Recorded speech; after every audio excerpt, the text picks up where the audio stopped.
Well, Ruth, it's a great pleasure to share a platform with you and with David. And David, thank you very much for bringing the disparate elements of this great campaign together under one roof, because this is where we should all be. We should all be on the same side.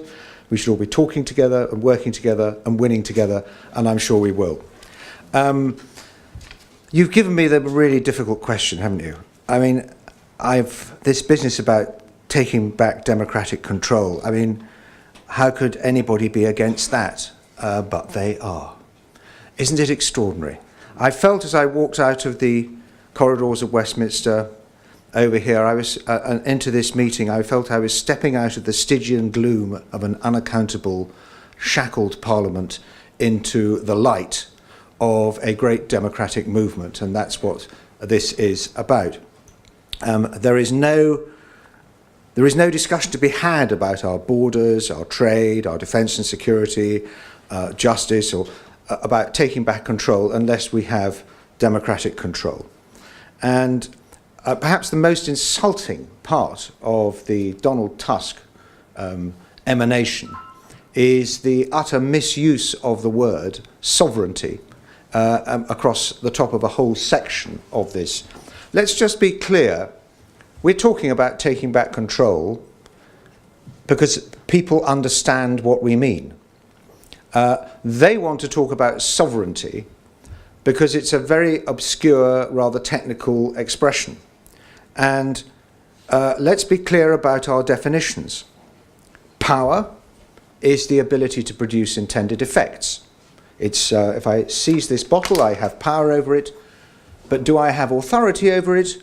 I don't know. It's not mine, so I don't think I do. Authority is the legitimate exercise of power. And where does the authority to exercise power come from? It comes from some source. In a democracy, most people today believe that source of authority is democracy, it's the people.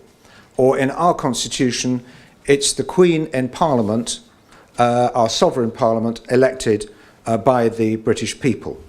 And the real weakness of this whole Tusk presentation is that nothing in that document actually relocates sovereignty or the ultimate authority to exercise power back with the democratic institutions of the member states where they got the power from in the first place.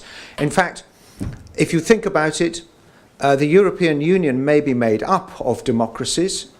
They were certainly democracies when they joined, but the European Union itself is not a democracy. It is an exercise in unaccountability and obscuring how to make the organisation accountable, of confusing and hiding the real source of power and authority, and is of course, we remember the Lisbon Treaty was intended originally to be called a constitution, and it is constitutional in its construct, but it lacks the democratic authority that we would expect in a modern democracy. So taking back control is absolutely fundamental to this argument. And how will we take back control? Well, Bill Cash is going to talk later on about the mechanics of that, whether it's you go through Article 50 or you produce our own legislation and negotiate as 28 member states. But there are 2 points I would make about the act of taking back control. And personally, I do it with a single act of Parliament, with the consent of our partners after we voted to leave. We just take back the sovereign authority over our law. But remember what Stuart Rose said at the launch of the Britain Stronger in Europe campaign in that interview in the Times. He said, if we vote to leave the EU, nothing will change. And he's right. There will be no dramatic tumbling off a cliff, because we can incorporate all the obligations placed on our own law. We can incorporate those into our law, take them under our control, and then amend them from that day forward. And that means that we would be a democracy again. You know what democracy is? It's the right to make your own laws, the right to elect a different government that can propose different laws, the right to elect a government that changes its mind. And isn't it ironic that the language that the European Union attempts to stir us with, it uses the language of irrevocability, of irreversible, of permanence, which is the language of a kind of Marxist despotism compared to the language of consent and openness, and the one thing that the European Union commands less and less of is genuine democratic consent, particularly in those poor southern European countries that are suffering under the yoke of the euro.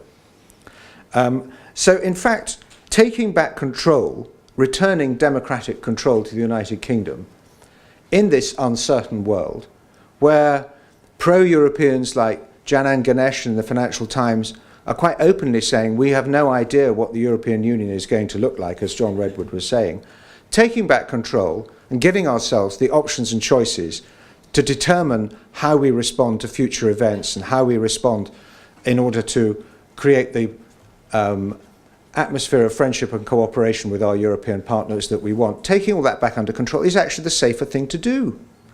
It's the safer choice.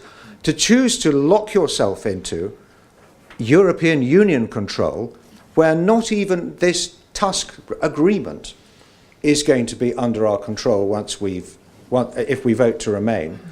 Do you know, the Prime Minister, I asked him, can you give a single example where the European Court of Justice has ruled in favour of an international agreement, which is what the Tusk agreement will be, against the treaties?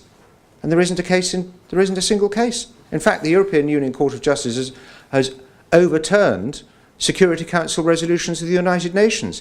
It does not feel bound by anything, least of all 28 heads of government meeting ad hoc in a room and agreeing something that isn't European Community law, isn't recognised in any court of the European Union.